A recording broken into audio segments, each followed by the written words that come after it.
రేంజల్ గ్రామ పంచాయతీ పరిధిలోని ఒక 3 షాపుల కోసం వేలం పాట నిర్వహించడం జరిగింది.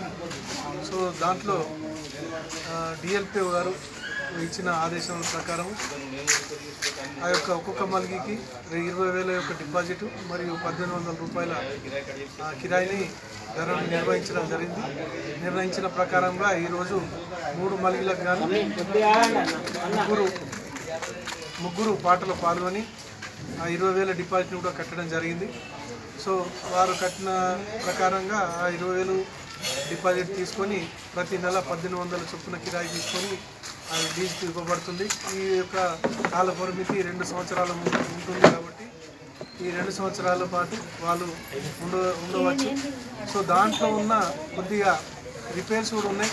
సో వాళ్ళు ఏమన్నారంటే ఆ రిపేర్స్ ప్రకారం రిపేర్స్ మేము చేయించుకుంటాం, దాన్ని ఆ రిపేర్స్ చేయించుకున్న అమౌంట్ని కిరాయిలో కట్ చేసుకోండి అని చెప్పడం వల్ల దానికి మా గ్రామ పంచాయతీ కూడా మేము ఒప్పుకొని ఏదైతే రిపేర్స్ చేయించుకుంటారో దాన్ని ప్రతి నెల కిరాయి కింద 1,800 కింద కొన్ని కట్ చేసుకుంటూ అది మొత్తం కూడా కట్ చేసుకొని ఈ 2 సంవత్సరాల పాటు ఈ యొక్క షాపులను కిరాయికి ఇవ్వబడుతుంది.